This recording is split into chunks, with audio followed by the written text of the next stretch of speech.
They pushed this damn thing back. All right, bro.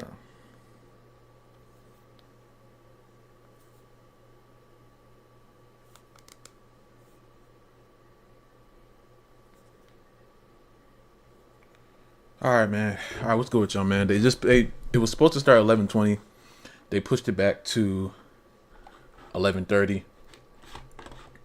Don't know what they about to say, but hopefully it's something good. That's what we here for. That's what we here for. I don't know what they about to say, but hopefully they're not just saying things that we already know. Uh, you know what I'm saying? What's up, Max? How you feeling? And hopefully we get some good news. You know what I'm saying? I don't know what's taking them so long with announcing what Matt Ryan is doing. I know he's gonna be doing something. We just don't know what exactly. But I expect to hear something about that. Hopefully, in this presser. Um, but I don't know. But I'm excited. I will say that.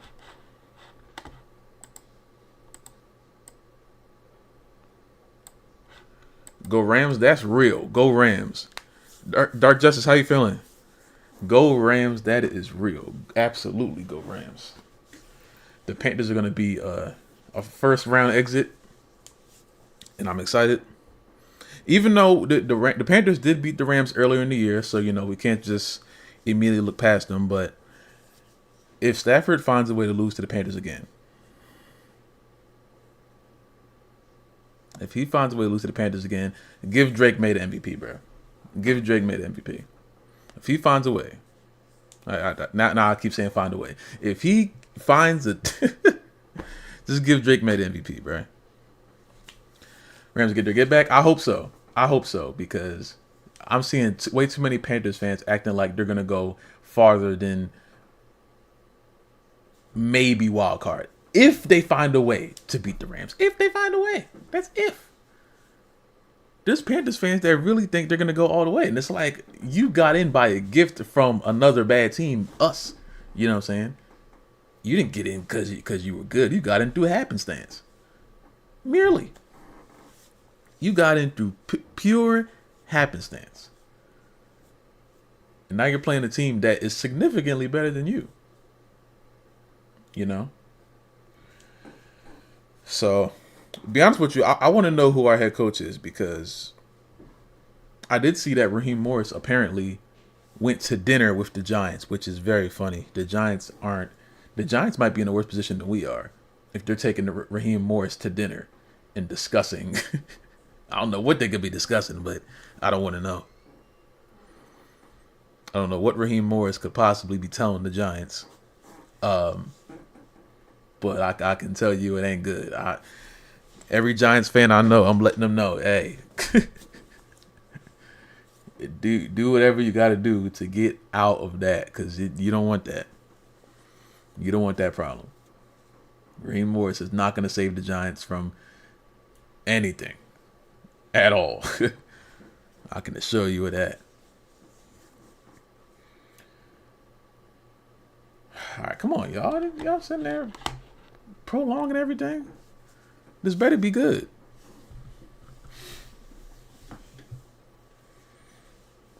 I need to know what they're gonna say, man. Got time for all this foolishness. Just got off work. I did not sleep yet. I better not see Rich McKay. Rich McKay is gone. Why would we see Rich McKay?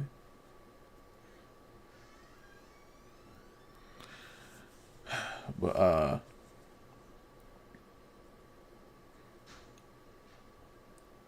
yeah, I need some breaking news. That's what I need. I don't need Arthur Blank to tell me some things that I already know, some things that he already said. I need him to tell me some things that I don't know. What how's the future looking? You know what I'm saying? Don't tell me what the breaking news ESPN and Twitter already told me. Nah, I need to know what else. What's up, Nate? How you feeling? How you feeling, dog? Go Broncos? Hey, man. Listen, the Super Bowl can go however it wants to go as long as the Panthers and the Eagles aren't playing. I'm fine. As long as those two teams aren't playing in February, I'm perfectly fine. Everyone else can have a ball. Everyone else can have a ball. But those two teams, I cannot see them. You know what I'm saying? At all. Should the Falcons have Lamar Jackson as QB? I don't know. I'm not 100% sold on that because Lamar Jackson is a generational talent. I just don't know. I just don't know. I don't know what I don't know. I just don't know. Like, does that make sense? Like,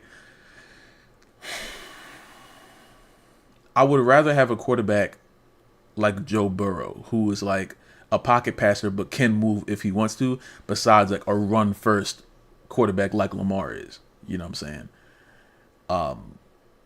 But if we got Lamar, I'm not gonna boo. You know what I'm saying? I'm definitely not gonna get mad if we get Lamar. If we get Lamar, I will be happy. But I don't know. You know, I just don't know.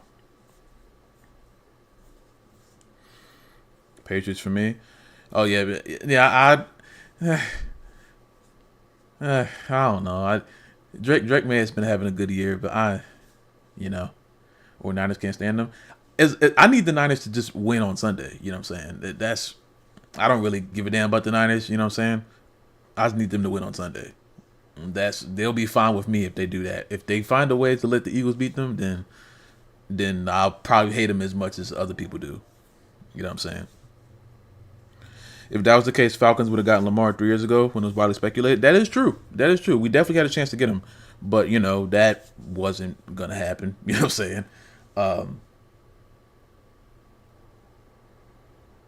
But we absolutely, definitely, had a chance to get Lamar. We didn't. But I don't even know how we will get him because we don't have draft capital. We have assets, but I don't want us to make any trades, you know what I'm saying, at all. Our team is fine to me.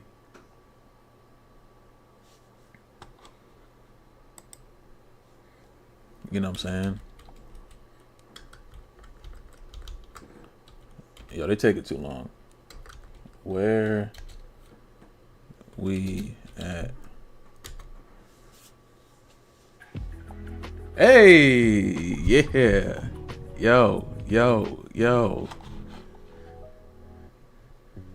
All right, turn this chat off. I'm not.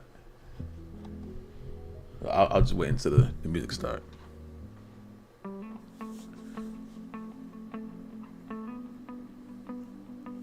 Turn it up. I'm glad I'm off work today as soon as I hit the job. I'm off work tonight too, bro. I don't like my job either, bro. Getting jobs right now is I'm gonna tell y'all this right now.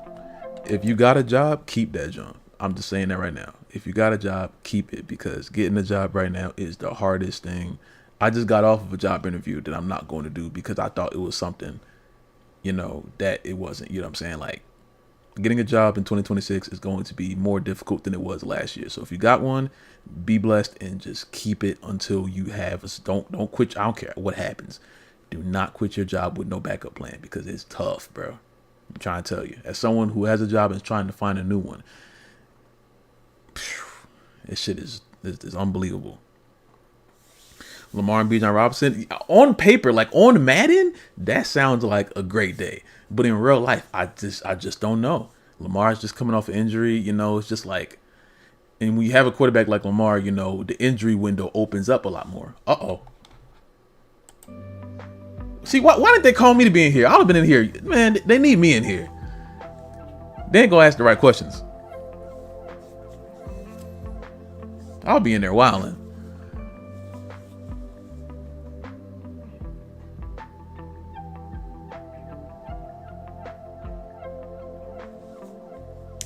A lot of places are hiring freezes right now. You ain't lying. That is facts. That is a figgity fact.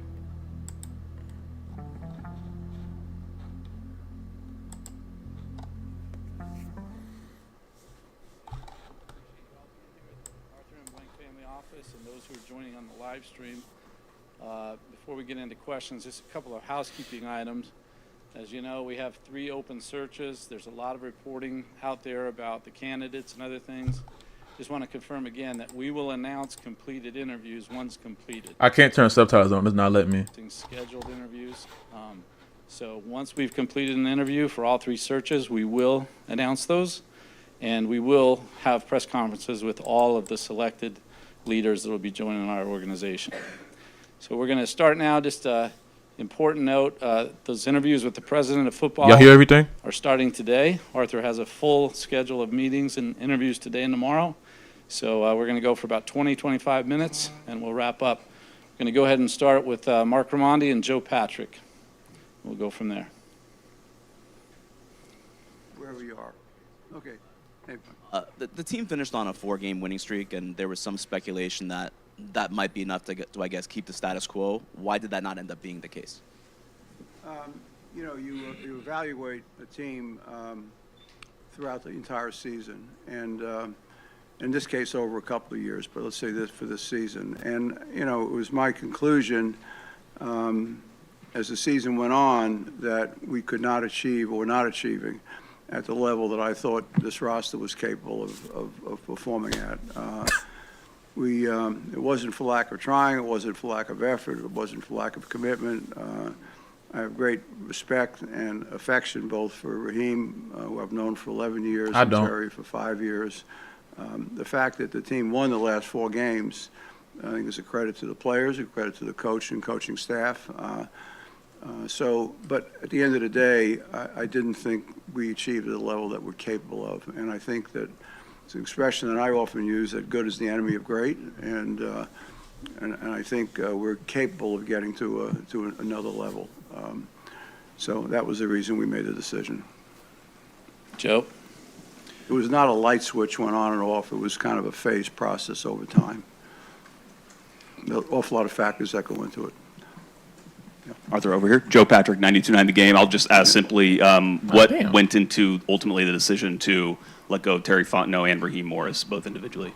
I'd give, it's just a similar answer. I just concluded that I didn't think that those 2 gentlemen, as fine of people as they are, as much as I care about them personally and their families, et cetera, that they were providing the kind of leadership at the level to get us to the next level. And I felt that given the quality of the young players we have on offense and on defense, and some seasoned veterans that are excellent as well, that we needed to move forward both in terms of a change as a head coach and a general manager.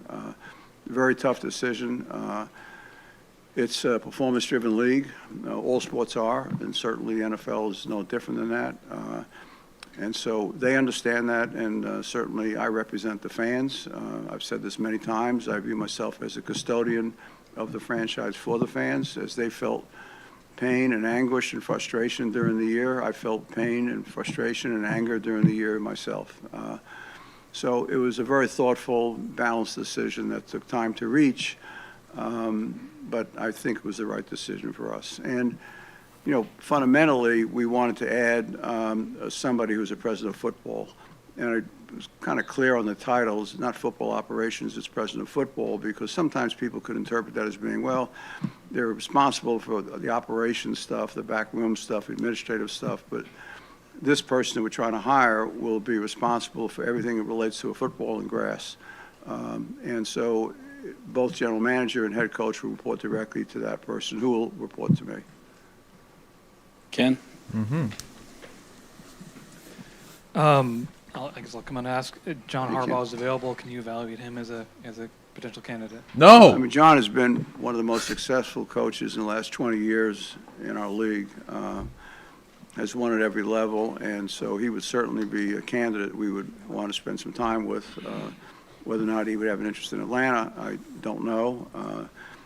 I read earlier today he's not taking any interviews this week, and probably will start this coming week, so I'm sure we'll have him on our cycle, assuming he's willing to take an interview with us. Let's go to hometown, and then we'll go over here, and then back to Charles Odom. How you doing, Arthur? Good morning. Question, two-parter for you and for the process with the search firms. What guardrails do you think are in place this time to ensure that the final decision is a better one than the last two? And are you going to do anything differently? And will the search firms do anything differently in their approach to getting to the final decisions? Well, I think I'd give you several parts to that, to respond to that. One, as we all go through life, we all have life experiences, and hopefully you grow through them, you learn from them, and then when you have the same opportunity to make another decision, you make it a little bit differently if it was a mistake previously. So I think we've learned, this last sequence, some things we'd probably do a little bit differently in terms of points of emphasis. Both of these firms, Sportsology, we retained several months ago to do a deep dive on the health, if you will, of the football operations side of our business. They've got great experience in a multiple of sports in that regard, including the NFL. They pointed out some things to us, so they'll help with the search particularly in terms of the general manager search. And ZRG is one of the leading search firms in the world of sports and NFL and football. So we'll be using their talents as well to help screen and filter and ask the right kinds of questions. Our search committee will be structured a little bit differently than it has been in the past. Still be made up of a component of people that represent our leadership and all areas of our businesses, but we're going to put heavy emphasis. We're hiring this president of football first. That's the goals, and over the next couple of days, we have a series of interviews set up. We want to get that person in their seat and have them lead the interviews for the head coach and general manager position going forward. Does that answer your question? What will you do? What will I do? Yeah, now the last two cycles. What will I be doing? I'll be doing the same thing that I'll always be doing, which is being available, providing, not only the financial resources, which is the easiest part of my job, but, make sure the culture is maintained, sharing any wisdom, making sure people working cohesively together with the same goals in mind, and doing whatever I can do to support. That's my job, is really to support. I'm a servant leader. If you look at, an inverted triangle, which we talk about in our business all the time, the guy that's way at the bottom is me. I'm there as a support system for all of our businesses, and certainly football is no different than that. Back here, and then to Charles, and then Arthur, right Glenn. here. Yes, sir. Gary Chapman on SI. What role I guess first off, what went into the decision to draft Michael Penix and also sign Kirk Cousins? Who made that decision? And then what role do you feel like this had in the process that you made to part ways with general manager and head coach? Well, I think, we've talked about this a good bit in the past, but just a quick summary. I think, when Kirk became available, I think the football folks, the coaching side and personnel side both felt this was a athlete to perform at the highest level for 14 years in our league, coming off of an injury. Our medical staff felt the injury was at a point where he could play and play effectively. So we stepped up, and because, we want to win, we felt that was the right decision at that time. We drafted Michael because at that time we felt and still do feel that Michael was one of the most talented quarterbacks in the draft, and that thinking about the future and not going through a lull, we didn't have a franchise quarterback in place, which is a version of, I don't know what the right word would be, but it's a very difficult position to be in the NFL. It's hard to win in the NFL without a franchise quarterback. It doesn't have to be great. It has to be really good and solid. So we felt that someone like Michael we could draft, bring along for a couple of years. At some point, Kirk might age out. Really hasn't. He played well. Again, the first half of last year, certainly, we were 6-3 and 2-game lead in our division before, his play changed. And Michael stepped up in the first part of this year. So we look forward to having Michael back. He's had good surgery. We spoke to the medical staff. It seems to have gone well. Kirk, we'll see what will happen with him going forward. But there were decisions about winning now over the next 2 to 3 years, and then bringing in a young quarterback and not putting the pressure on a rookie quarterback to have to perform at that level. but giving him an opportunity to learn under an experienced, seasoned veteran guy who has really been a great leader for us, I would say, over the last couple of years, both when he was playing in a support role to Michael last year, and then this year, support role to Michael and stepping up and playing at a very competitive level for us as well. I will go Charles, Ladd, and then Bailey. Since your interviews begin today for president of football, can you talk about what makes the ideal candidate? What are the qualifications, and are you open to considering someone who has no front office or executive experience? I think the second part of your question has to do with Matt Ryan. My answer to the second part of the question, Matt is somebody we've had a long relationship with. We've continued to talk with. He is one of the candidates we'll be interviewing. My response to that would be Matt Ryan came into the league as a rookie in 2008, ended up leading a locker room of 53 for 14 years, leading in a huddle, being a great player, leading players, supporting coaches, et cetera. So his EQ and IQ when it comes to football is extraordinarily high. I've known Matt personally since 2008 and his family, and he's an outstanding individual, great community leader, and the kind of person you'd certainly would want to consider in that position. But we have other candidates that we're interviewing as well over the next couple of days, starting this afternoon, this evening, and going into tomorrow and tomorrow night. Yeah, Arthur, what did the consultants tell you about, the organization that led you to change the dynamics of the infrastructure? And, or is the hope that this will stop the streak of 8 losing seasons? Mm-hmm. Well, I think they pointed out there were certain areas, without going into the detail, that from a support standpoint and building a roster and the quality of the analytics and some other areas that we could definitely improve upon. They felt areas of accountability and communication could be tightened up a little bit from what they have been.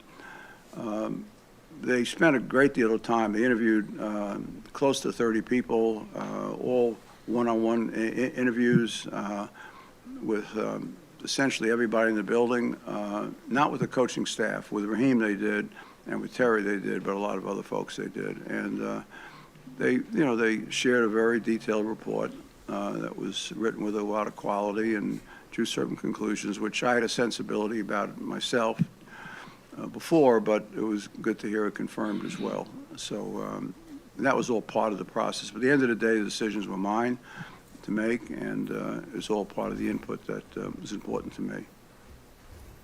Bailey?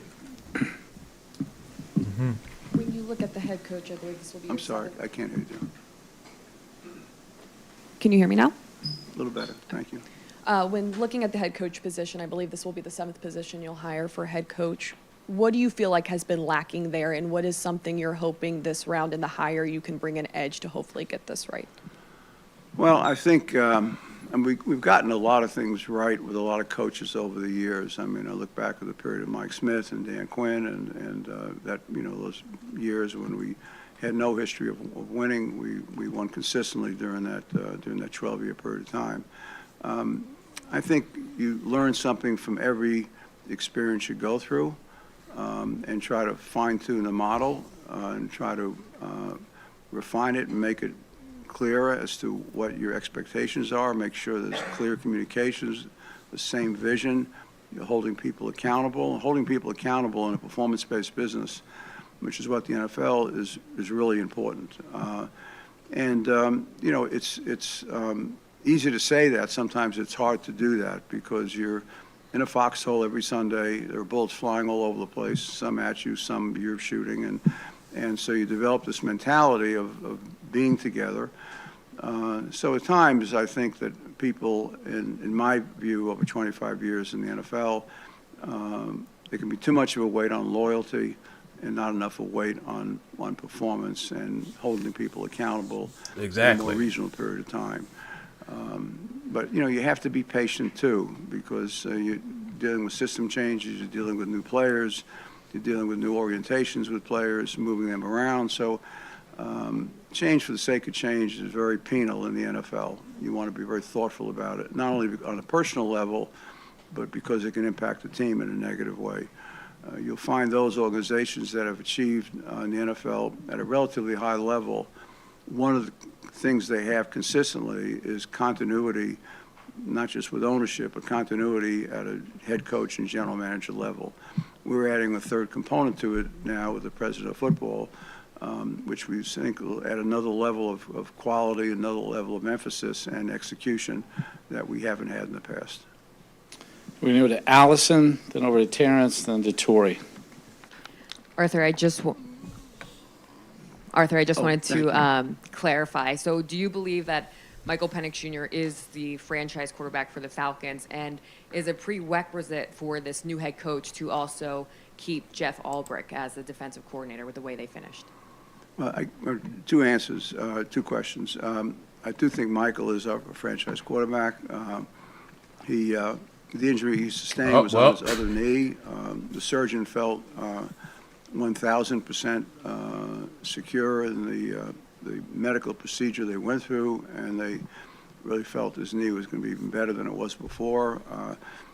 He's on a successful rehab program. He's back in Atlanta. He's committed mentally, physically. He feels good. So, yes, I would certainly see that. As it relates to Jeff Albrecht, in my view, he did a really fine job for us this year.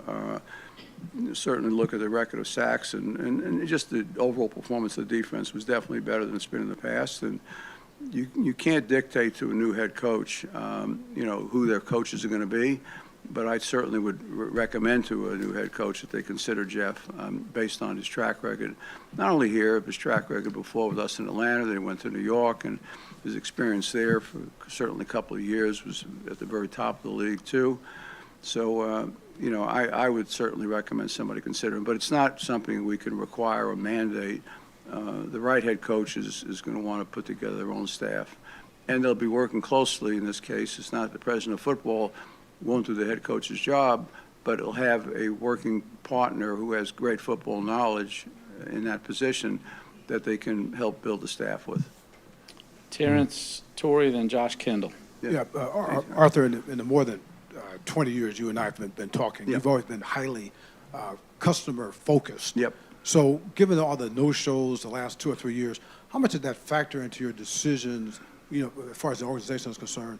And the second question would be, Raheem has mentioned a couple of times that when it came to the quarterback situations, that it was an organizational decision. Mm-hmm. So how much were you and Rich involved in that as opposed to just Terry himself? The answer to the first part of the question, when you have no-shows, that's not a problem. It's an indication of the problem. So it's like, there's a fire caused someplace, or what caused the fire. So that's the reason for the changes, is the cause of the fire, not the fire itself. But we definitely, we're here for our fans. I tell our players, whenever it's appropriate time, I just remind them, without fans, either watching them in person or watching them on TV, we have 22 guys playing sellout football. And so they understand that.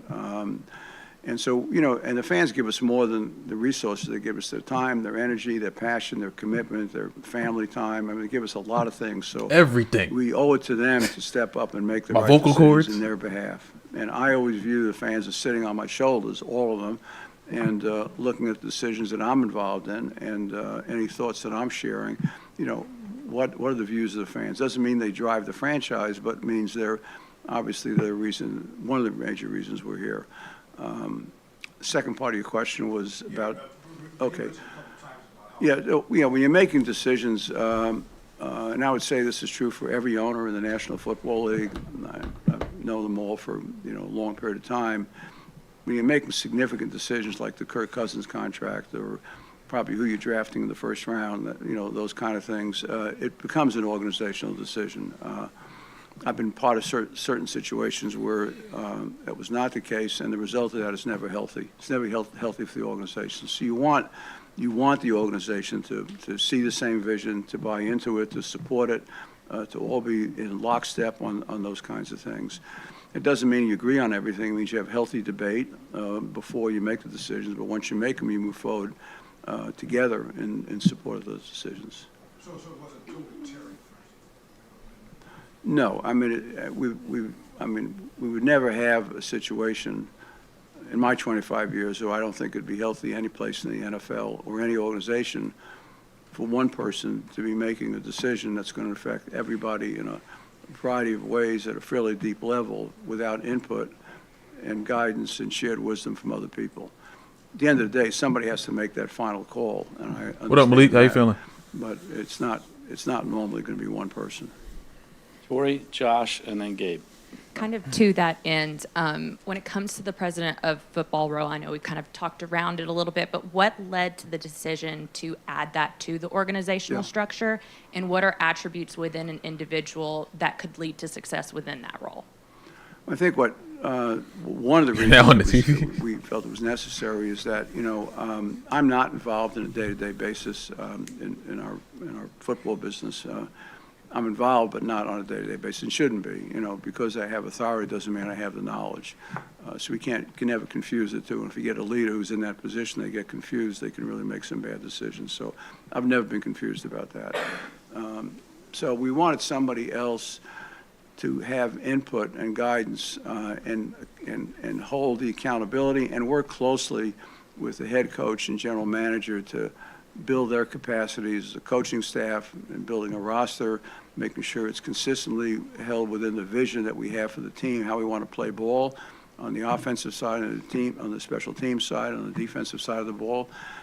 So that's the biggest role that person will play. And if we bring in the right person, it'll make a big difference in my view. Obviously, you still got to hire the great head coach, the great general manager, and the president of football will not be doing their jobs for them at all, but will be holding them accountable and giving input, wisdom, and guidance where necessary.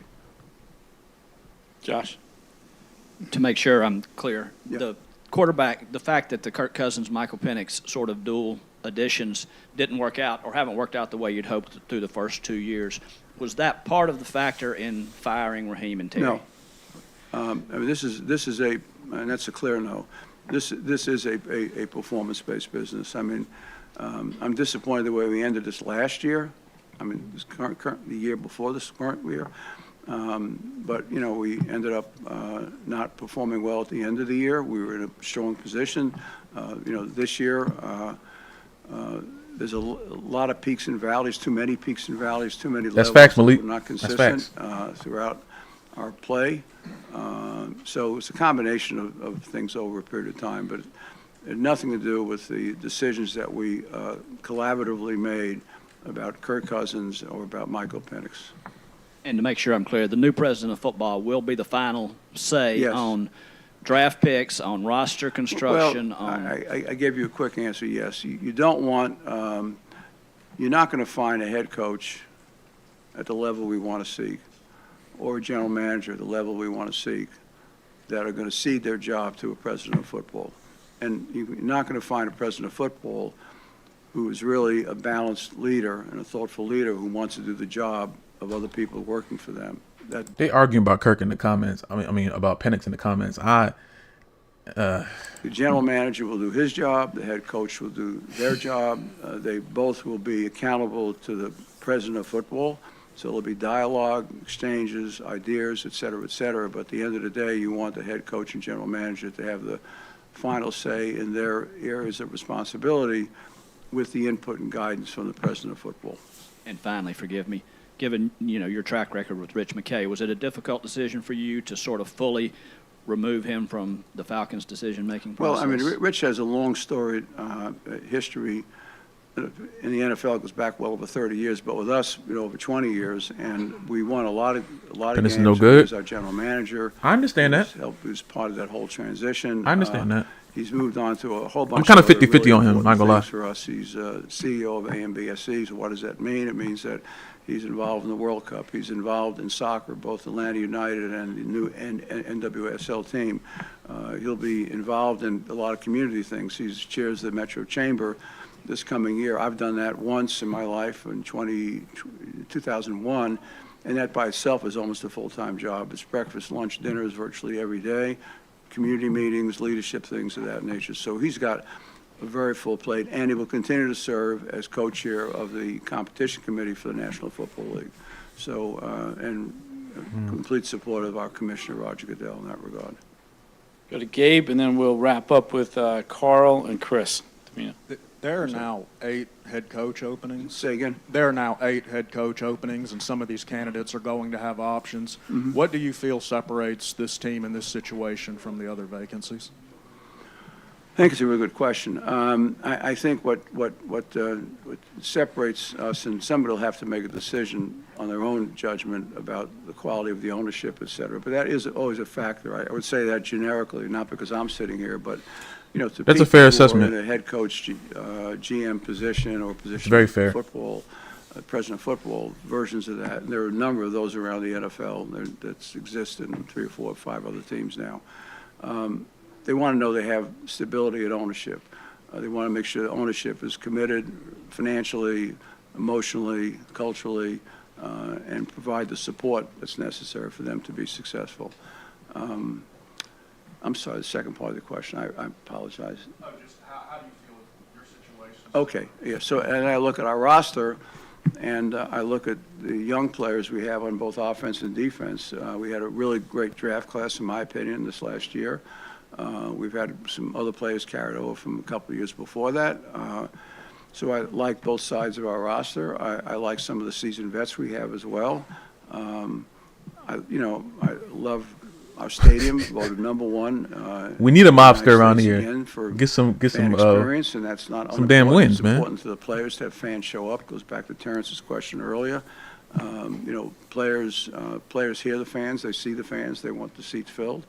There's a lot of things that determine that. One is a competitive product on the field, but also the experience they have within the building itself. So I think all of those things, Atlanta is a great city, great market, and I think all those things are factors in somebody making a professional as well as a personal decision. Because you're talking to coaches and general managers, in many cases, if not all cases, they have families, and so they're making decisions not only for themselves, but for their wives or their wives' partners to help them make that decision, along with their kids and whatever. There's a lot of factors, but Atlanta's a great market, too.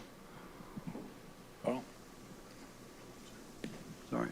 Arthur, what do you say to the fans who are very frustrated? Obviously, you heard. Yeah. I'm sure you've heard from them. You just talked about your frustration. What do you say to the know you Falcons heard me. who are struggling with the idea that we can't seem to get this part of it right as far as the coach, general manager, et cetera? What's your message to them? Well, I think you go back and look at our history since when we acquired the franchise in 2001. We've had a great 14-year run under two head coaches. We've won a bunch of games. The last 8 seasons clearly have been very disappointing. The losing seasons and not getting the playoffs both. You have a team this year that has a losing season and is in the playoffs. So we don't want to be in either one of those categories. We don't want to lose and get in the playoffs. We want to win and be in the playoffs. Thank you. So, Thank you. God. we Oh, will I'm sorry you commit said that. Our intellectual resources, Fuck, our man. financial resources, any bit of intellect or wisdom we can bring from the outside, inside, to make sure we understand more clearly what is it we could do better. What is it we can set in terms of setting the expectations for a new head Jermaine, coach, you're not general wrong. manager, You're not wrong, who Jermaine. is a president of football, which is a position we've never had in the history of the Falcons filled now. What that person is bringing to the table in terms of holding people accountable, making sure we maintain a vision. It's very difficult in this business or any sports business when you have too many changes changes become excessive. The hardest people it's on is the players. New systems, new language, new positions sometimes. So consistency at the top is very, very important, but the quality of the consistency is really important. So in my judgment, changes we've had to make in the past have always been with a 3-year tenure. In my opinion, in this case, after 2 years, I knew that we had to make the changes. So this wasn't a time lapse kind of situation. It was a performance lapse situation that, in my judgment, I felt after 2 years, Raheem and his team, and Terry after 5 years, I felt I've seen enough to know that we could do better than this in my view. All right, we'll wrap it up with Chris Domino. That's real. Arthur, good morning. If it was a wellness check, that Sportology. I'm sorry, what? if we're going to call it a wellness check, perhaps that's what Sportology did. It was a wellness Yep. check on the organization. What were one or two, maybe the most surprising things that you read about the organization, and how big a point of emphasis did they say there might be a murkiness when it comes to the hierarchy of power? President of football, let's do that. And then perhaps even with Rich, emphasizing once again that Atlanta Falcon football decisions are going to be made by people other than That's Rich. kind of where I'm at with Penix too. I ain't gonna lie. Well, I mean, He's kinda let me just confusing clear me. that up again for the third time. I mean, Rich was not the focus of the report. It's very clear. If I showed you his calendar and his schedule, I mean, he doesn't have time for anything else. So we've asked him to move away from his time with football, which was very limited over the last number of years. It was there, but very limited, to focus on all these other things that we're involved in.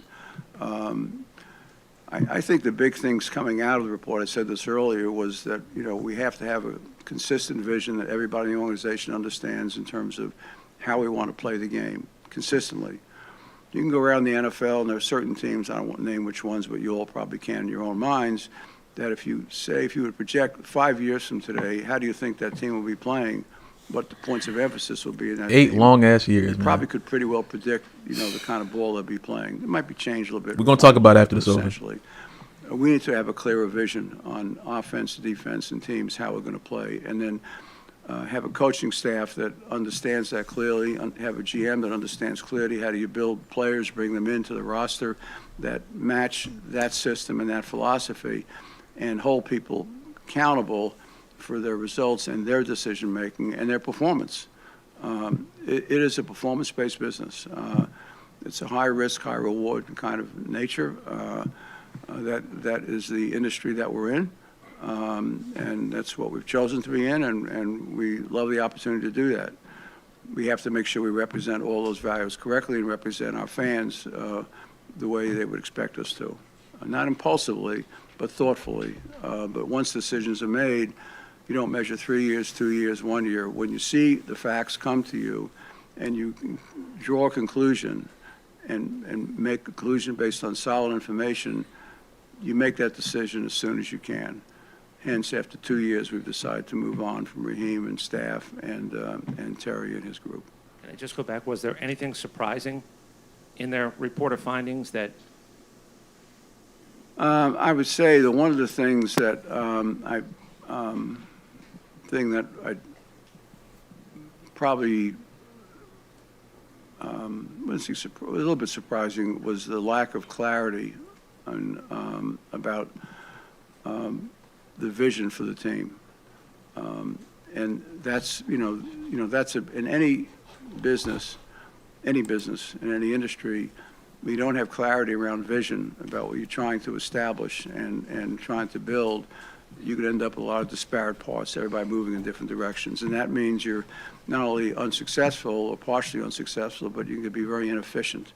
As laser focused as you can be in terms of exactly what you want to do, you're going to make better selections of players, coaches, coaching staff, hold that kind of consistency in place, and then you modify over time depending on what's happening in the game. The game is changing.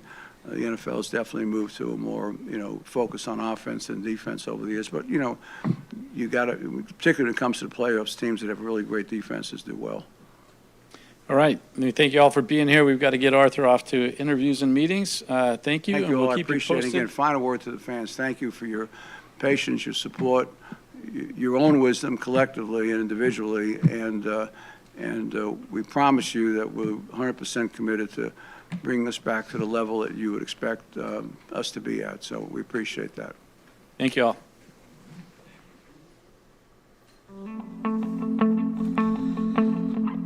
All right.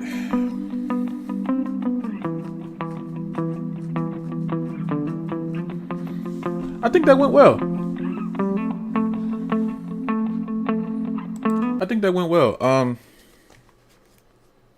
Here's my thing. The best thing that he said was that, and this is what I was talking about earlier in the year. The best thing that I heard Arthur say in this entire thing was that we don't want to make the playoffs by just getting in. We don't want to make the playoffs by just waiting for a certain team to lose like the Panthers did. We don't want to win. There's no reason to do that. And this is the problem I was having earlier in the year when people were like, oh, if we just get in the playoffs, getting into the playoffs and then losing immediately means nothing.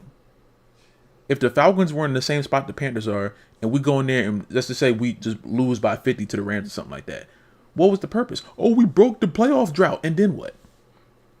We're back where we started. We're back on the couch. So if we're going to make the playoffs, we need to have a team that is a playoff team, not a team that just gets there through happenstance, just gets there because the division is bad. You know what I'm saying? We need to have at least 10, 11 wins for me to think, okay, this is a playoff team. That's just me personally. You know what I'm saying? 10 to 11 wins. That's how I'll know, okay, this team deserves to be in the playoffs. Not 9, not 8, not 7, 10. At least it has to be 10. Because 9 times out of 10, you have 10 wins, you have 11 wins, you're in anyway. Unless you're, going back and forth with another team that also has 10, 11 wins in your division, which in our division, that probably ain't going to happen. You know what I'm saying? It ain't going to be the Saints. It ain't going to be the Panthers. It may be the Bucks, depending on what they do in the offseason. Because the Bucks, I think they're okay, kind of, But exactly, this team has the personnel to have at least 11 wins. I wholeheartedly believe that it was coaching alone that that made sure that we got to the point of this mediocre record and not making the playoffs. You feel me? I don't want us to get into the playoffs by just stumbling in there. I want us to forcibly, demand that people respect us as a playoff team. People don't respect the teams that just stumble in there. They get them out the way of wild card round. That's what the wild card is there for. Because they're not supposed to be. That's the purpose of wild card. You know what I'm saying? They're the team that weren't supposed to be there, You know what I'm saying? That's my thing. But I just don't I don't believe in teams, I don't believe in teams that get into the playoffs by just by just circumstance. You feel me? And that's not just a Panthers thing. That's what everybody, you know what I'm saying? The Panthers are just, it just happened to us. That happens around the entire league. You know what I'm saying? So, and that's what I'm saying. Like, looking at our division and the records in our division, that told me that the 4 teams, all of us, don't deserve to be in the playoffs at all. That's what the NFC South told me this year. All of us are trash. The Panthers are trash, Falcons are trash, Saints are trash, Buccaneers are trash. That's what I got from our division this year. Cause we were too close, all of us together. But the team that was less trash got to the top. That's my problem. And maybe, for other people, that's not a problem for other people. What's up? What's going on? Slick, how you feeling? That's not a problem for other people, you know what I'm saying? I don't expect Panthers fans to be mad. I expect Panthers fans to be happy because they're in the playoffs. You know what I'm saying? I'm not going to push my narrative on them. My thing is, for me personally, there's no reason for me to celebrate barely getting in. You know what I'm saying? I don't celebrate just barely getting in. I celebrate a team that deserves to be there. The teams that deserve to be there are the teams, getting the first round buys, and the teams that are in the second and third seed, 49ers, the Eagles, the Bills, these teams, the Rams. Some of the teams that we beat during the year. You feel me? But what I think is happening right now, I think this is the biggest change the Falcons have made in a while. And that's what makes me hopeful. This is the most hopeful I felt since, a decade ago. This is the most hopeful I felt about this team in 10 years. Because, things are being done, and we're not just sitting there and waiting. Oh, let's just run it back. No, things have to change if you want things to change. You know what I'm saying? That's the way I see it. We can't keep doing the same thing over and over again, expecting a different result. That's the definition of insanity. Doing the same thing over and over again and expecting something different to happen. That was my point. So if a head coach needs to get fired, he needs to get fired. If we need to lose a game to, get the draft pick because we're tanking or something like that, that's what needs to happen. And I don't give a damn about making the playoffs if I know that the team that we are supporting doesn't deserve to fucking be there. That's my problem. We should have cleaned off the stench of the Super Bowl loss the year after, but we didn't. And for me, if I saw that we blew a 25-point lead, the next day I'm cleaning house. In 2017, I'm cleaning house. But they wanted to wait, and they wanted to make a little twist here and do this and do that. There's no reason why we had Julio Jones and he doesn't have a Super Bowl ring. We had Tevin Coleman and Devontae Freeman, Desmond Trufant, and Vic Beasley and Grady Jarrett. We had all these great players. Roddy White back in the day. We had all these great players, some of them before I was even watching football. I'm only 25. I missed a lot of the old Falcon stuff, you know what I'm saying?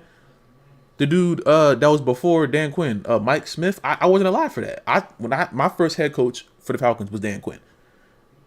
You know what I'm saying? I didn't see any of the other stuff. So I came in on Dan Quinn, Arthur Smith, and now Raheem, and now whoever they pick. But I've seen when this team, can play at a high level. I remember, that Saints game, you feel me, when Drew Brees threw the interception to Deion Jones in the end zone. I remember when we beat the Eagles that won Monday Night Football out of nowhere, and the Eagles were a somewhat good team at that point. Julio had the walk-off touchdown. We've had so many glimpses of greatness, but we've never been able to cash in on that. You feel me? So it's like, at this point right now, part of me is like, why did it take so damn long? But at the same time, we're here now. So I'm not going to say why did it take so long. We did it. We're done. We got it. We're here now. All right. Next move. Get a head coach that has Super Bowl winning experience. I'm not a big fan of Harbaugh because I'm not a big fan of how Baltimore's season ended. But Lamar was out for half of the year. You know what I'm saying? Hey, if they pick him up, I'm not mad because he has a Super Bowl ring. The only head coach we need to be hiring is one that has a Super Bowl ring. You know what I'm saying? Matt Ryan, he's probably going to be the president of football thing or whatever the hell they said they gave the title to. I trust Matt Ryan. I'm not the biggest Matt Ryan fan. I don't worship him the way a lot of Falcons fans do. But I trust him with... I as much as I don't, I don't worship him so much as a player, even though he was a great player. He's a Hall of Famer. He is. MVP. All that. I trust that he knows what to do with this team. I don't think that he would tank this team on purpose. And I know he has more intellect in his brain than Raheem Morris. So I trust him. Even if they decide to make Matt Ryan the head coach, they probably won't do that. But even if they decided to do that, I trust Matt Ryan a lot more. So if it's Harbaugh, if it's Clint Kubiak, if it's whoever, all I demand is that we have a head coach that knows how to win. How hopeful are you about us making a good decision on getting a good head coach?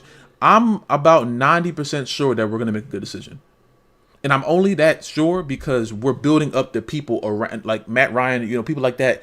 They know. And I trust their opinion. Now, if that trust gets smashed, then we're going to talk about that when it happens. If we go hire some nut-ass head coach, then we'll talk about that when it happens. But at the moment, I do believe that this team is tired of making stupid decisions like hiring people like Raheem Morris. You know what I'm saying?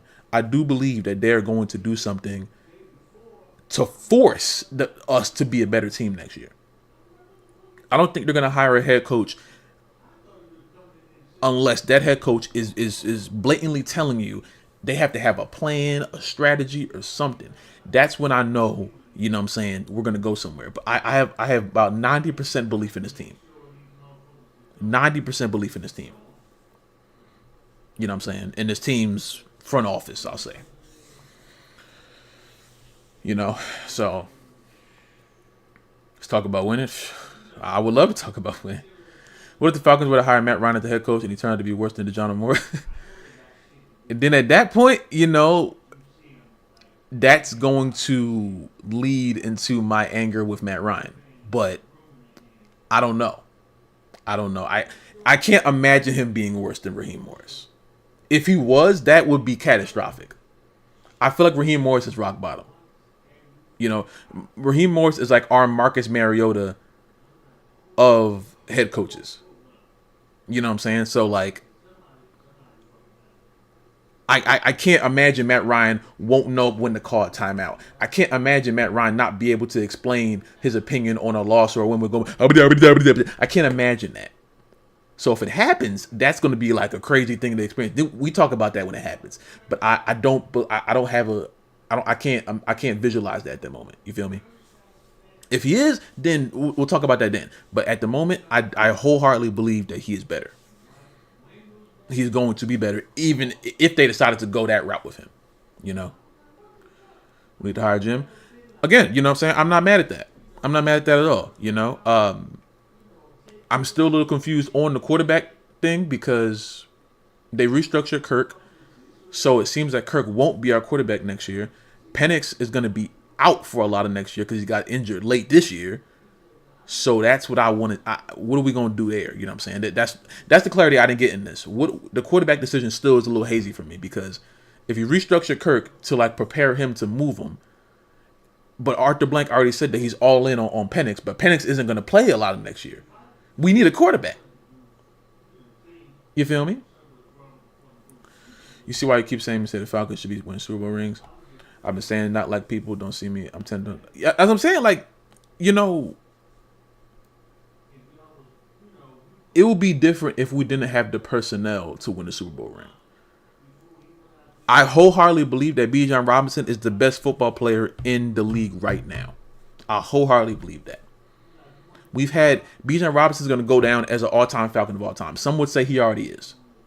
We've had all-time players on this franchise over the years. In my lifetime and before my lifetime. And nothing to show for it.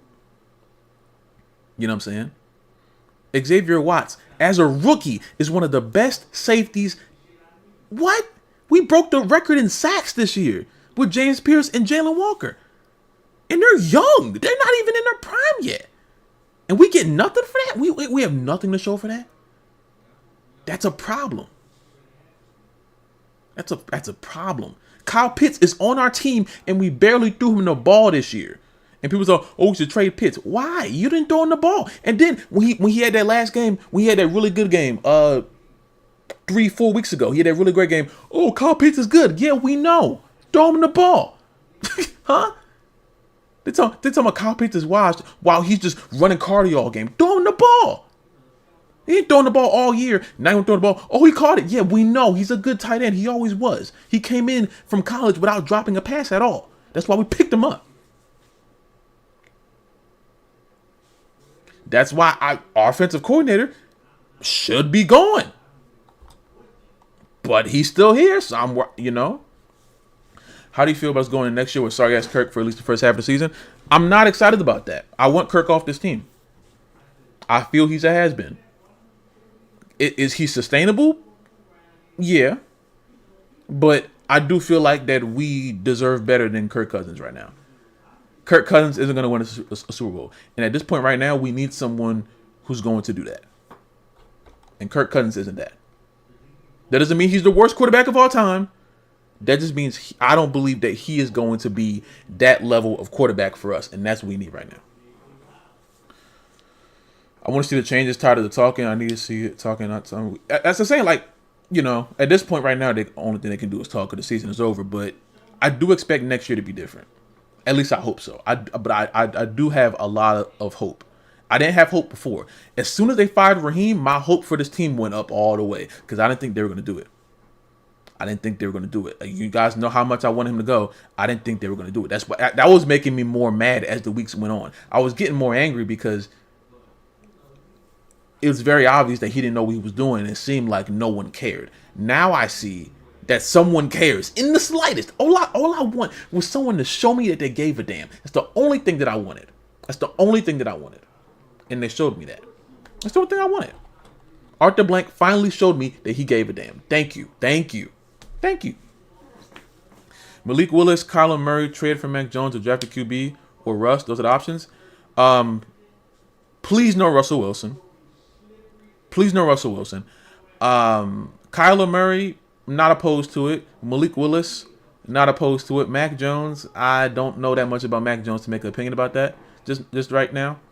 But absolutely no Russell Wilson. Absolutely no Russell Wilson. Has been. I think that 2016 offense, like that, I did like that scheme. That's what Kyle Shanahan, you know what I'm saying? But he is, in the playoffs right now playing the Eagles on Sunday, so that's what that is. You feel me?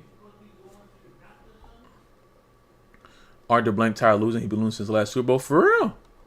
It's about time. It's about time.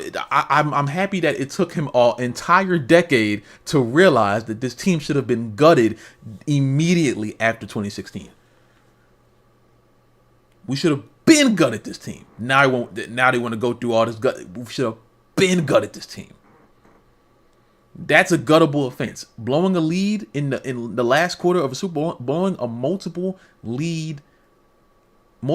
point lead in the last quarter of the Super Bowl after having a legendary year that no one really expected us to have, that is a guttable offense.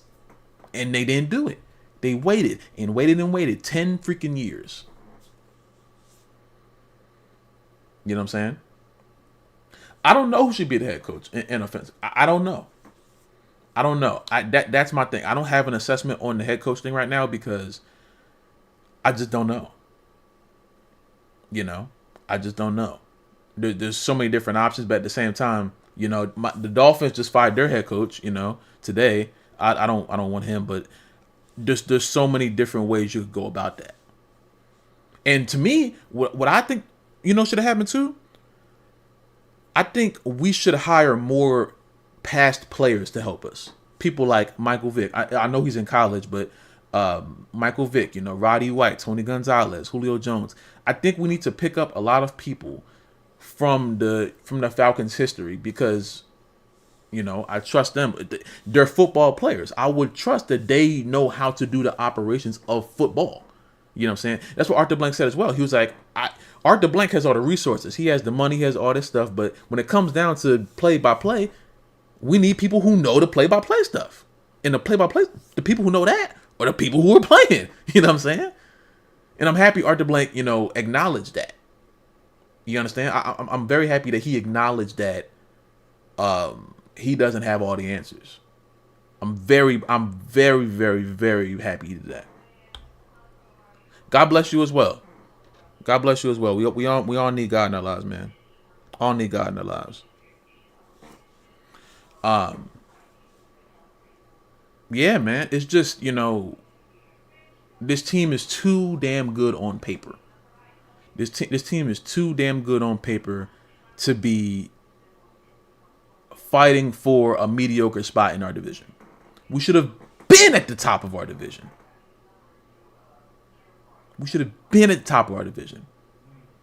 I still believe we're the best team in our division. Regardless of what happened this year, I still believe on paper and with the right coaching, we are the better team. Because the way our records look, it seems like we're all equal. So you can't really argue me that. The only thing you argue is that, that we lost to some of the teams that were inferior. That's cool. Trash teams beat good teams all the time. You know what I'm saying? We beat the Bills and then insisted on losing to the Jets and the Dolphins. You know what I'm saying? I think Arthur Blank listens to YouTube videos. It's possible. You know what I'm saying? That's the thing. I think you never know who's watching. You know what I'm saying? I think it's when I see, how far my videos go, and especially on TikTok, because my videos, I put them like a condensed version on TikTok. Every time I post a clip from my videos, 300,000 views, 400,000 views. TikTok is a whole different. I'm getting a whole different, fan base over there as well. That are acknowledging what's going on. So that's a blessing in itself. But you never know who's watching your videos, and there's so many amazing content creators out here. Some of them I don't really interact with because I just don't, I don't see them, and I kind of I like staying in my own lane. You know what I'm saying? But you got like C Dotty, you know what I'm saying? He's hilarious. You got Sleater, who's someone, he was someone who was like one of the first content creators. He might be the first one who actually, embraced me when I first started making the reaction videos 4 years ago. You know what I'm saying? So he's always good with me, no matter what. I see the Ladybirds and Mad Mike and Big Country. You know what I'm saying? All of them, I've seen over the years, and then I started doing my thing, and I'm we're moving, but it's like all of us want the same thing. And I see, there's always drama between the Falcons fans. I see it. I thank God I'm not interacting in that bullshit because I'm 25 years old. I'm not arguing with other Falcons fans. Like, that's stupid. We all want the same thing. we're all family, essentially. You know what I'm saying? I know all of us have different ways of like how we want to get there, but we're all gonna jump up and down if the Falcons win, regardless of how they do it. You know what I'm saying? That's why I think the in-house fighting is corny as hell. You know what I'm saying? Like that's crazy, but. Thank God, I'm so far off from that. To me, it's just like, and I think I've never been to Atlanta at all. I hope to go. I want to go for week 1 next year, and I don't live in Atlanta, so that's going to be a different feeling when I get to go there and I get to see everybody. You know what I'm saying? Like, I never got to go to a Falcons game. I never had the chance to be around other like-minded Falcons fans unless I'm on YouTube or social media of some sort, unless I'm here. So it's like, it's a whole different feeling. And I like, I see it, when I see videos and pictures and stuff of how Atlanta is, regardless of like our record. You know what I'm saying? This is a passionate fan base with a good team. It's not like we have a New York Jets ass roster. We have a great team with record-breaking players on the team, and we have nothing to show for it. That's a problem, and it's been a problem for a while now.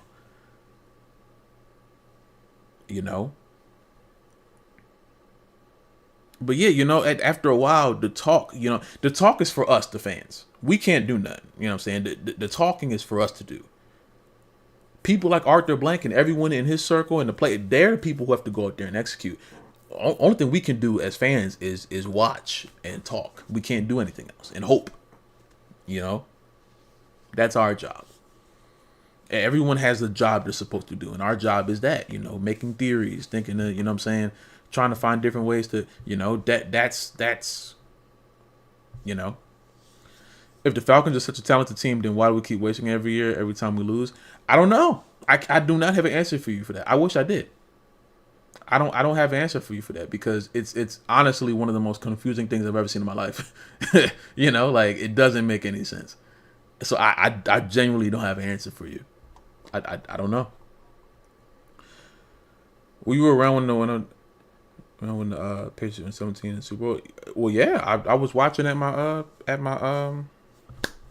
Godfather's house, and I was happy for a while, and then I was unhappy as it all collapsed in the fourth quarter in overtime. I remember that night all the way through. Maybe in Des Moines, but I still have a city of land in my blood. That's real. You're one of the better Falcons content creators on YouTube. Thank you. At least you don't worship Matt Ryan and kiss his ass like most Falcons fans do. And just to clarify that, and I feel like I've said this before, I'm gonna say it again. Matt Ryan is a Hall of Famer and he's an MVP, and he is, with the exception of Michael Vick, still maybe the best quarterback the Falcons have ever had. I just never understood the worship of Matt Ryan because we never won a championship with him. He was our quarterback in the Super Bowl, regardless on if it was his fault or not. He was our quarterback during the Super Bowl. So whether it's 1% blame or 99% blame, some of it does fall on him. If we go watch back that entire game and y'all want to tell me that Matt Ryan played a perfect game, of course not. He didn't. You know what I'm saying? Of course he didn't. And I don't expect him to. But at the same time, I feel like a lot of Falcons fans, worship him because, like I said, he is the best quarterback that we've ever seen in this franchise. But that doesn't mean I'm just going to, kiss the ground he walks on. I don't do that for anybody at all. You know what I'm saying? The only two people I would even think about doing that for are Julio Jones and Bijan Robinson. That's it. You know what I'm saying? I would do that for them. Julio left a bad taste in my mouth because of how he left Atlanta. Bijan's here. You know what I'm saying? It's just, you feel me?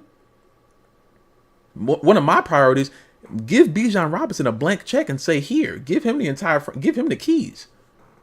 Give Bijan Robinson the keys to this franchise and make him the captain and don't look back. Build the team around Bijan. That's me. That's how I'm feeling. You understand? But, you know, I'm never going to be someone, you know, to kiss Matt Ryan's ass. You know what I'm saying? Now, I feel like a lot of Falcons fans, you know, they're more so happy that Matt Ryan is there because they're trying to spite the people who don't like Matt Ryan. So it's not a sense of Matt Ryan actually making this team better. It's more of a sense of like, oh, Matt Ryan's here. Let's tease you. I don't care. As much as I don't like Matt Ryan as a quarterback, if he helps this team, I don't care. Like, I mean, I don't care as in, like, I'm not going to get mad that he's helping the team. If he helps the team, then that's great. Thank you. You know what I'm saying? Me not liking him as a quarterback doesn't mean that I don't want him to help the team as a front office worker. That's stupid. That's dumb. You feel me? So it's like, you know, there's so many Falcons fans that are like hanging that overhead. Oh, Matt Ryan's in the front office. Okay, great. That's good. I'm happy. Maybe he'll help. You know what I'm saying? I don't care who they pick up. I'll help. If he helps. Anyone who comes in here and does positive feedback, I'm on board. And I trust Matt Ryan with that.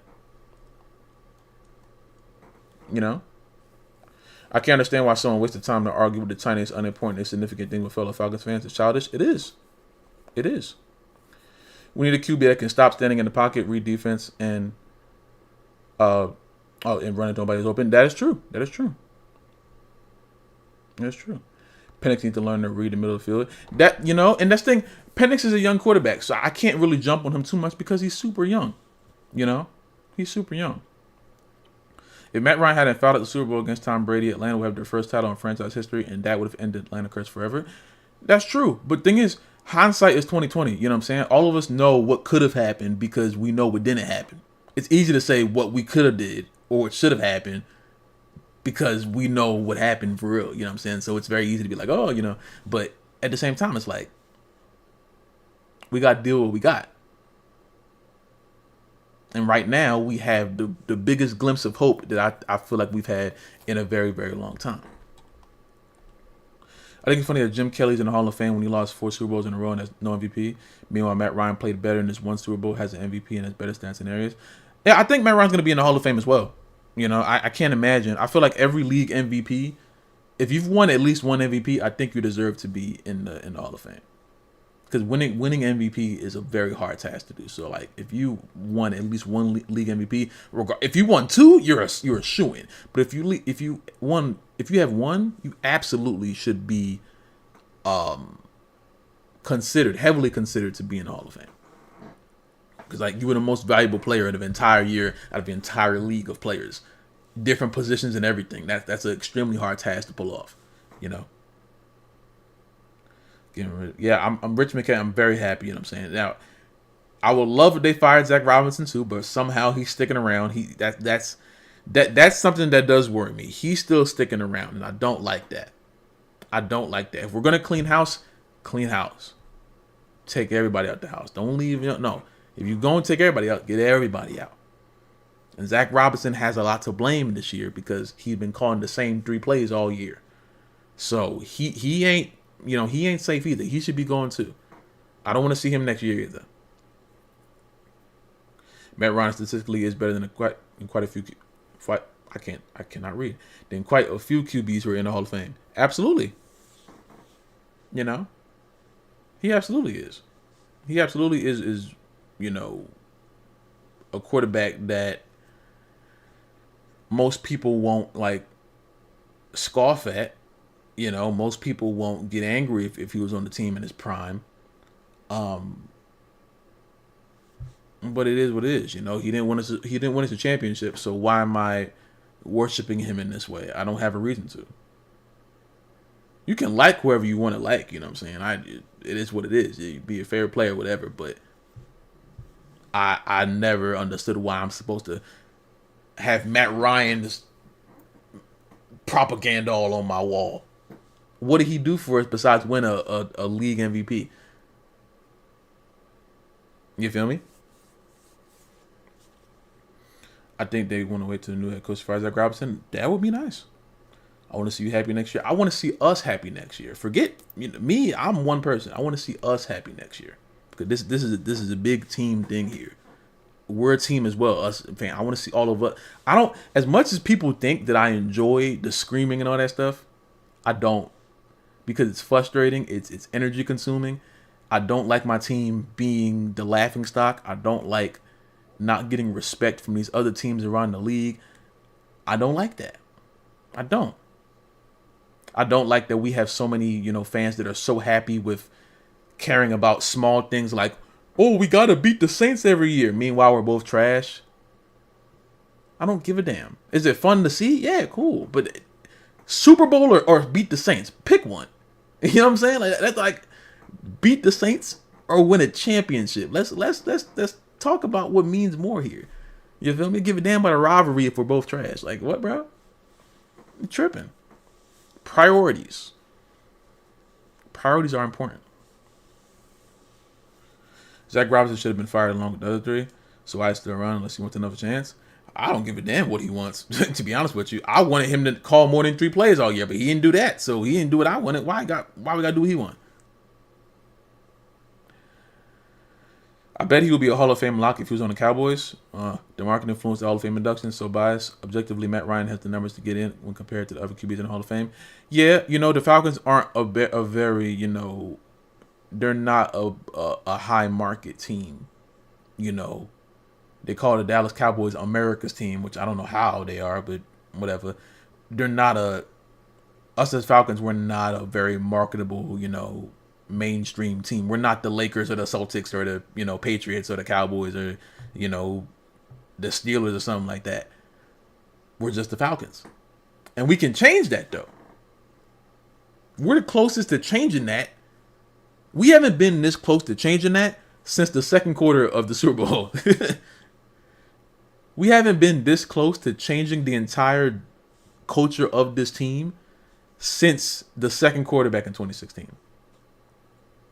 Beating the Saints is the most Falcons Super Bowl, and that's the damn problem. That's the problem. I will never cheer more about beating the Saints than making, the playoffs and or winning a championship. I don't care that much. I don't. Is it fun to, say we beat you? Yeah, cool, whatever. But when tomorrow comes and I look at our records and we're both trash, or the Saints have a better record than us, what do we really do? What do we really do? Rivalries to me only matter when there's something on the line. Think about it. Like the Cavs and the Warriors for basketball, the Lakers and the Celtics. Those rivalries matter when they're playing in the NBA Finals. You know what I'm saying? If somehow, divisions and conferences didn't matter and we played the Saints in the Super Bowl, that's when the rivalry matters. That's what I don't give a damn about week 12. Like, I don't care. It's cool to trash talk on that week, but then the weeks continue. If we beat the Saints and then go on to lose every other game, oh, at least we beat the Saints, that's idiotic. That's childish and that's stupid. To be fair, Matt Ryan helped us save us in 2008 after the Trino Vic situation. That is true. That is very true. And people are still saying 28-3. They deserve to say 28-3 because we haven't done anything to make people forget about 28-3. As much as it annoys me as well, the Falcons haven't done anything to make people forget about that. So until we win a championship, they will never forget. And that's just the way it is. I don't like it, but that's the reality of it. If we want people to stop saying 28-3, we need to go into the Super Bowl and win one. So that can be our reply. Right now, we have no reply to 28-3. That's why they say it. People only insult you when they know you have nothing to say back. You know what I'm saying? So if we say something back, if they say, oh, 28-3, okay, we won the next year. That's the reply. Now they got nothing to say. You can't blame them for doing the 28-3 stuff. We're not the only team that has like a joke around us. We just one of the team that has one of the bigger long running jokes, because it was the biggest collapse in Super Bowl history. If any other team did that, we would do the same thing to them. If it was the freaking the Colts or something that did that, we would be still yelling at the Colts about that until they change the narrative. Are you saying the Falcons are at the level of not being a legendary team? You're saying we're far lower than them? Your question, are you saying the Falcons are at the level of not being a legendary team? No, I'm saying the Falcons have all of the assets to be better than what they've been over the years. From my experience, we haven't really had a team that was just trash all around. So we've always had, our roster has always been better than our record, especially with these past 8 years of not making the playoffs. You know, our roster is always on paper great, but it never executes and never translates on the field. That's what I'm saying. You know, but if we had a head coach, if we had, coordinators that knew what they were doing, if we had, the front office, all of these things, teams don't win championships just off of personnel. They win from good GMs. They win from good trades and good contract management and then good chemistry. You know what I'm saying? Things that happen before the ball is kicked off when the game starts. You know what I'm saying? It's a 50%. Half of it is off field. Other half is on the field. If you don't have one, you're not gonna get anywhere. Well, you're not gonna get very far. You know? That's the point. That's the point. I like how Bryce Young has the best game against the Falcons. Things happen like that, and you never know. Like it just happens. I'm worried about the QB station. Me as well. What do we do if Penix is a bust? They also restructured Kirk's contract, but now we pay him like crazy the final year of the deal. Yeah, that's a Terry Fontenot situation. You know what I'm saying? He got us in that situation. That's why he's off the team. It's ridiculous that we got to do that, but that's where we're at. Unless we find a team to take on his contract, which I can't imagine a team is going to be that dumb. I don't think there's any team in the league that needs a quarterback that bad to put themselves in hell to take, 2 more years of Kirk Cousins before he retires? You know what I'm saying? Kirk ain't no spring chicken. You feel me? He ain't going to be here for that much longer. So no one wants him. We ain't got no draft picks because we gave them to the Rams. Now, I'm happy we did because we went and, it made us get some good real defenders, you know what I'm saying? But if we keep playing the way we're playing, these young guys are going to be like, yo, we're wasting our best years on this team and we're going nowhere. Let's go to a team where we're going to win. If we lose people like James Pierce and Jalen Walker and Xavier Watts, AJ Terrell, we're going to be even worse than we've ever been. Because it would be funny if we finally got the head coaching right, but then our entire personnel fell off. Now we're in a different kind of trash. Now we're in a worse spot. You know what I'm saying? We did all that just to get right back to where we started. And if Penix is the bust, then that's what he is. What else are we supposed to do after that?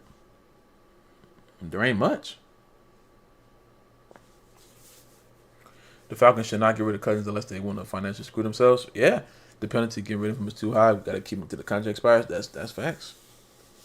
Terry Fontenot put us in that situation. There is never a scenario in the world where someone should have paid Kirk Cousins that much money. Bijan Robinson is someone who should have got that much money. Drake London is someone who should have got that much money. Half of Kirk Cousins at the end, in the twilight of his career. What were you thinking? Okay, if Atlanta's going to start winning again, we need to do better on clock management, beef up on both sides of the ball and other tactics. Exactly. And that comes with coaching. That comes with coordinators. So whatever the Falcons decide to do as far as head coaching goes, all of those things go into that. Matt Ryan, the president of football operations, he has to know what's going on with that and be able to fix it when things go wrong. Not keep saying run it back. When things go wrong, figure it out. Our first 3 games next year against the Pain Panthers and Buccaneers. In a row? That's tough. Wow. That's tough.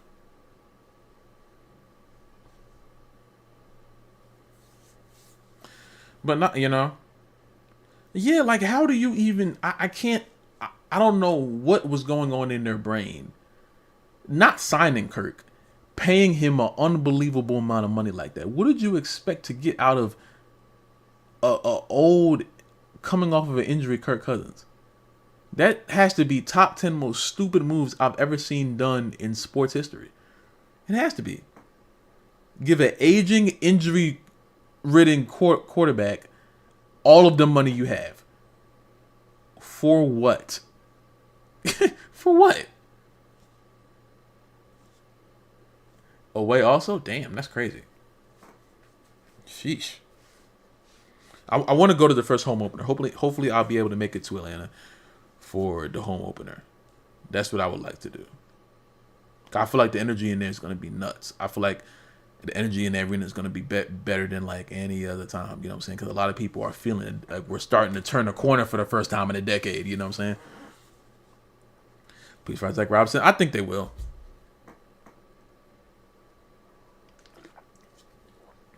Might have to wait on it a little bit, but I think they will. I wish we didn't have to wait, but I do believe at some point, they're gonna realize that if you're gonna clean this entire house, you gotta clean. You can't leave little crumbs around. And Zach Robinson is a damn crumb on the floor.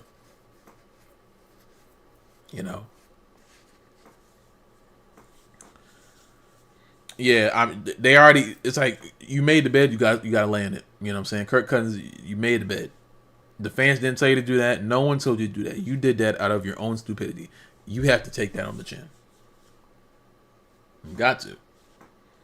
Or yeah, I'd rather them deal with it now than deal with it later on. You know what I'm saying? If we gotta deal with it now, take the hit right now. Don't prolong it to where we're in this position where we gotta get like a big player and we can't pay him. You know what I'm saying?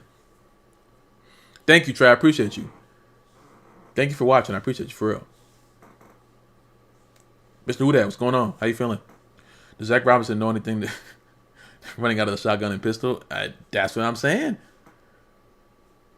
If we do all this work in the offseason and then we still have Zach Robinson running stretches and sideline passes to Drake London for the entire game and acting like Kyle Pitts is just a ghost, what do we do? If we do all of this, say we get the best head coach, the best GM, Matt Ryan is just a genius, we change our jerseys, we stop saying rise up, we do everything we need to do, and we find ourselves back in the situation.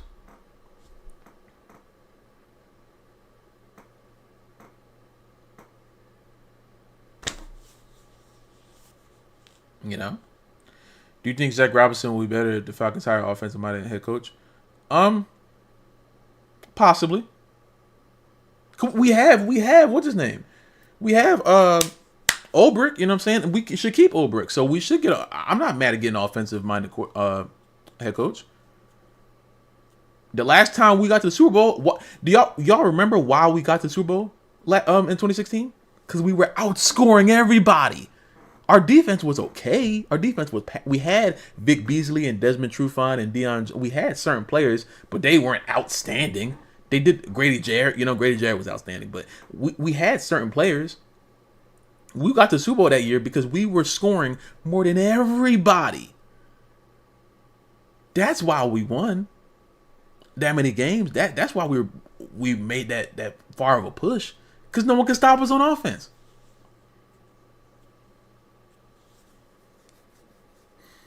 Full screen? Nah, my room is messy. I'm not full screen. My room is messy. I don't want my bed isn't made all the way. It look crazy.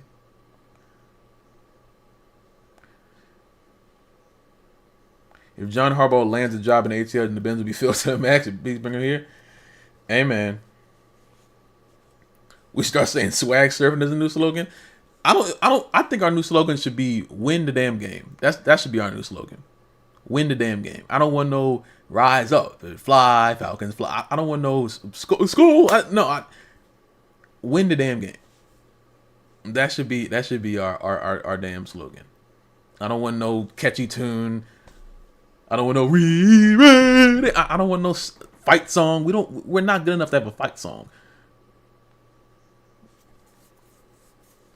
actually going to call and interrupt. Do not do that, please. But no. You know, I'm not, you know, Harbaugh is, you know, I think he's a good coach. I just don't like the way this year ended. So I'm iffy on him. I want to be mad if he picked him up. I'm just iffy on him. If he proves me wrong, then great, fine. He has a championship, so that checks off my first box. You know what I'm saying? So it's like, you know, we're not picking up some guy like the dude from the Browns. What's his name? Kafaski, whatever his name is. And that's funny too. We're undefeated in the bright red helmets. I know that's like a superstition or whatever. But hey, I don't care. Whatever we have to do cosmetically to make this team win, I'm fine.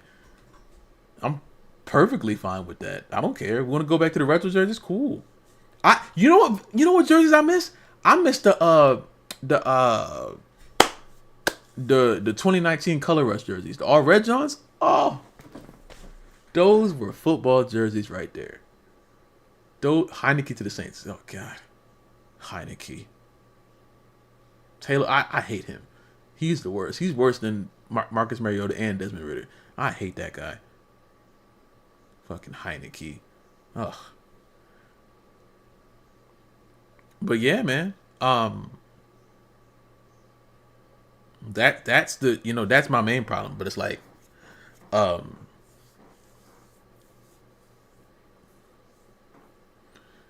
Kevin Stefanski won Coach of the Year twice. So you quickly think, yeah, that is true. That is true. You know, everything is every year is situational. So it's like there's never really one pure answer. It just happens. You know, certain things just happen, and it's like, certain things just happen, and it's like, all right, if we're not building to like move on from this, and we keep on doing the same thing, or it's like the insanity thing I said. We keep on doing the same thing, keeping the same players, we're gonna find ourselves in the same spot every single year. I'm thinking maybe the Falcons should have an intro similar to the Chicago Bulls crashing opponent's logo. That would be funny. That would be funny. Is John Harbaugh a bust? Hey, listen, like I said, if I look at my phone one day and this is breaking news, the Falcons signed John Harbaugh, as iffy as I am about it, I'm not gonna be angry. But it's up to him to, you know, he's gonna have to, you know, win me over, because this head coach thing, we've had so many bad head coaches, I don't trust them. I don't trust anybody. I don't. We could get Bill Belichick and John Madden and freaking whatever legendary head coaches. It's traumatic for me. Every time we get a new head coach, he's just trash. He's just worse than the last one. I can't do it.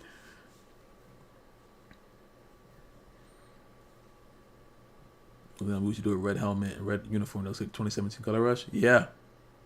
Red jersey, black number, silver outline. That's fire. You know? I wanted us to get one of those helmets that the college football guys have. I don't know what you call it. It's like a metallic look. It's like, I don't know how to explain the design of it, but it's like, I know it when I see it, because there's certain teams in college football that have like the metallic look jersey that it doesn't look like one solid color. It looks like it's reflective.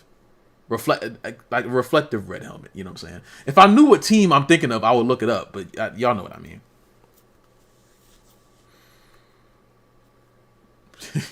You don't like the little ATL Jones? I liked it. I don't think it was bad, you know. I didn't hate the jersey rebrand, you know, but I just found it funny that we were rebranding the jerseys while we're having a mediocre year. I'm like, make your team better before you make your jerseys better. You know what I'm saying? I like the old ones. I don't think we should have changed the old ones, to be honest with you. I like the old ones. I very much like the old ones. I don't think the Falcons have had like a bad jersey besides like the white versions of the ones we have now. I don't like the white ones with the AT on the top. I don't like those. I like the black one and I like the red ones. I don't like the white ones, but you know, I don't like the white jerseys at all. I just don't like white jerseys on this team. I like black and red should be our colors. That's it. And different variations of those two colors. I don't like the white ones. White is like the least dominant color on our logo. Like it's black and red mostly. You know what I'm saying? You know. Yeah, we rebranded our jerseys to look cool, and we go out there and just be trash. Like, okay, yeah, y'all look nice, but you know what I'm saying? It's like the dude that come on the court with all the gear on, but he can't hit a jump shot. Like you come in, you look hot, you look. You know what I'm saying? You look like you're about to do something, and you go out there and shoot 0 for 20 all game. Like what, bro? On the front is so weak. Shit, man. I wouldn't be opposed to them going back or using the retro jerseys. I like the retro jerseys too. The retro jerseys feel more serious to me. You know what I'm saying? They feel more. They just feel more serious, I guess. I think all of the retro jerseys feel more serious. Like when any team wears their old jerseys from back in the day, you know. But yeah, the jerseys are at like the cosmetically, you know, that's also an aspect, you know what I'm saying? Because if you look good, you'll play good in most cases. You know what I'm saying? If you like your jersey, if you like the way you look out there, then I assume you'll play like, you know what I'm saying? Look good, feel good, play good. You know what I'm saying? Well, let me see. Let me see something real quick. Evolution of Falcons jerseys.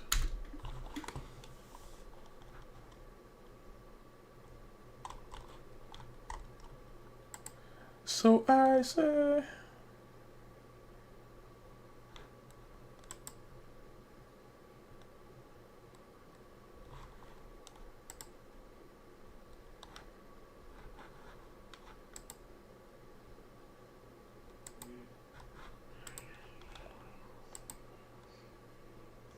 See, like, you know, I don't know why I opened up that many damn, you know, like, I can't zoom in, but, see, like, if I, like, the Deion Sanders, like, I would like for these to be our main ones, you know what I'm saying? These old school black ones, these can be our main ones, and then, like, these two right here, and maybe this one. You know what I'm saying? But don't cross this imaginary line. You know what I'm saying? Don't cross this line.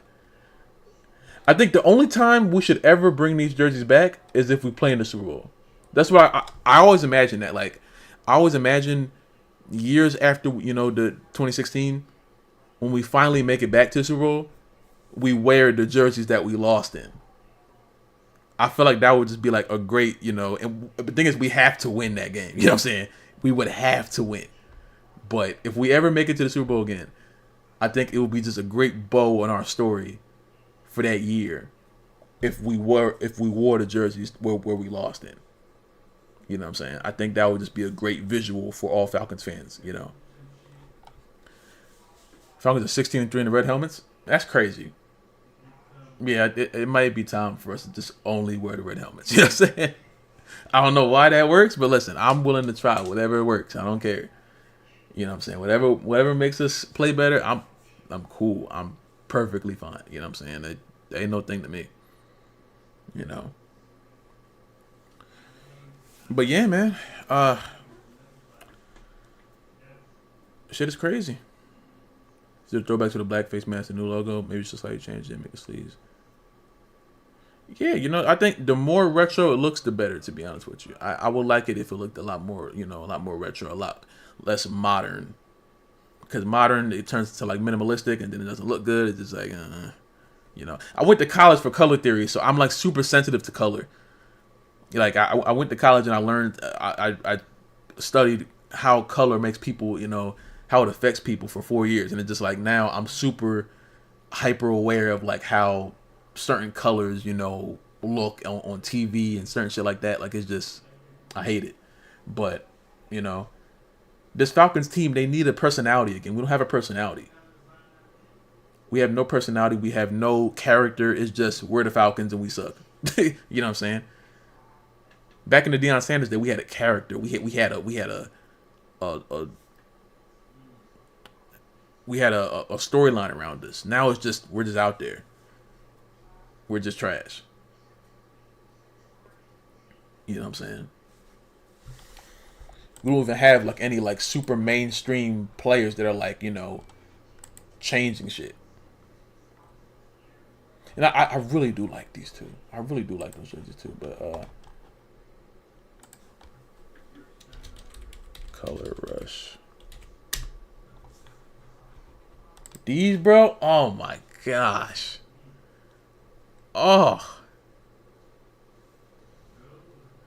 These, man. This is peak. They killed this shit. Maybe it's because red's my favorite color, but man, I love these right here, dog. Man, those hit those hit the streets hard, bro. Look at that right there. I still need to get one of these. That shit is so fire. How y'all feel about this right here? This is the way I think the Arizona Cardinals jerseys look. I think Arizona has jerseys that like are primarily black with like red outline. These are cool. I like these. These remind me of the Arizona ones.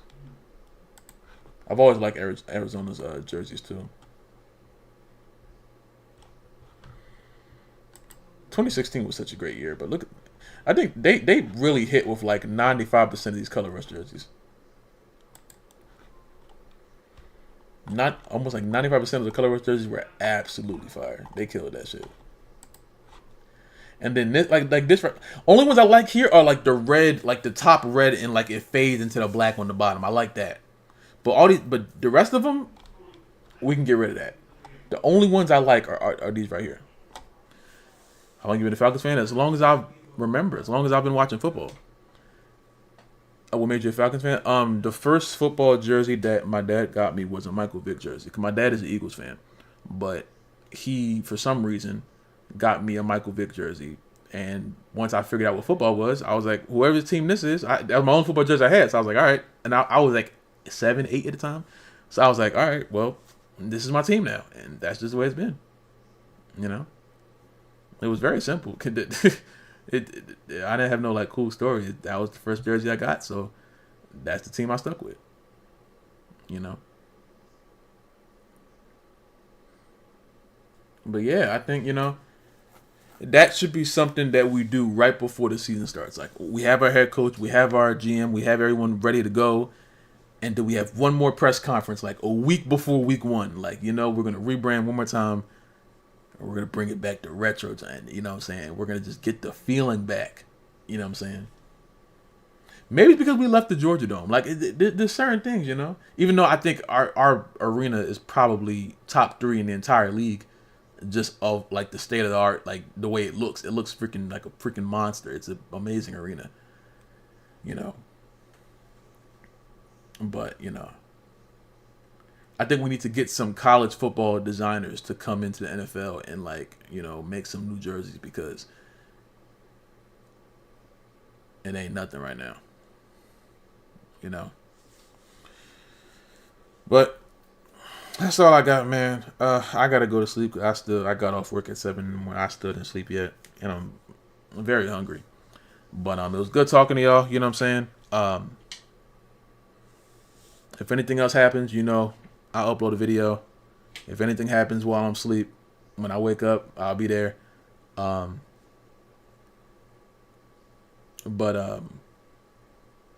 Yeah, man.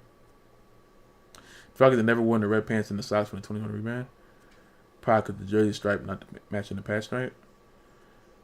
That's incompetence in the see. There's incompetence in every facet of this team. Fire them too. Like, you know what I'm saying? Fire the people who design make the damn jerseys too. Fire them too. You know what I'm saying? The only chance the Falcons can win is because of throwback jerseys. Hey man, I'll take what we can get. If a magical genie or anybody told me that the Falcons could win the championship, all we had to do was win our throwback jerseys, I'm, of course, all in. It's a jersey. Realistically, it doesn't matter that much, but, cosmetically it does, I guess.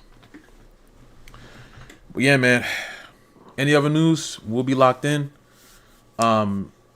Saturday, I will do my best to be here for the Rams and Panthers game because I want to see the Rams defeat the Panthers, hopefully.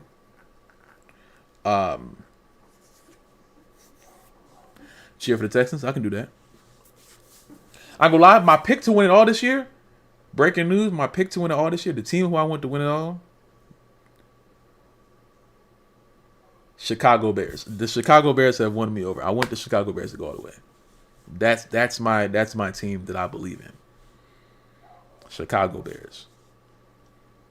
With a second, if I have to pick a second one, then Buffalo, because I'm a big Josh Allen guy. Josh Allen is the real deal.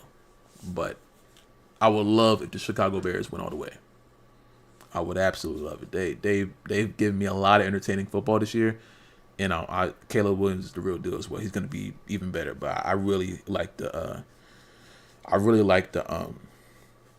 Bears. The Jaguars are like a sneaky team. Like I didn't hear nothing about the Jaguars being good, and then I find like they're in. I didn't know that. I didn't realize how good the Jaguars played this year. I didn't hear a word about them all year. Like even I heard about them every year where they were good. I heard about them. I didn't hear a word about the Jaguars. I find out they're like in. I'm like, what the? You know what I'm saying? That completely threw me off. But hey, anybody but the Eagles and anybody but the Panthers. You know what I'm saying? Shout out Ben Johnson. That's real. Anybody but the Eagles and anybody but the Panthers, man. But yeah, 9 times out of 10, I should be here for a Saturday afternoon to watch the game, and yeah, we'll see what happens. If I'm not here for the first half, I will be here for the second half.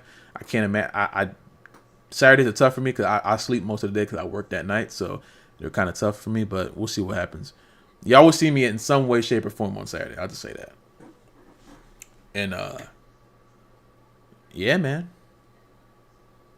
Brandon, I like them win. Yeah, I really hope they don't. I really hope they don't. I don't think they will, but I really, really, really hope they don't. But I'm out of here, man. I gotta go get some rest and find something to eat too. But I love y'all, man. God bless. Thank y'all for being here. You know what I'm saying? Go Falcons as always. Y'all be safe, man. And I'll see y'all soon.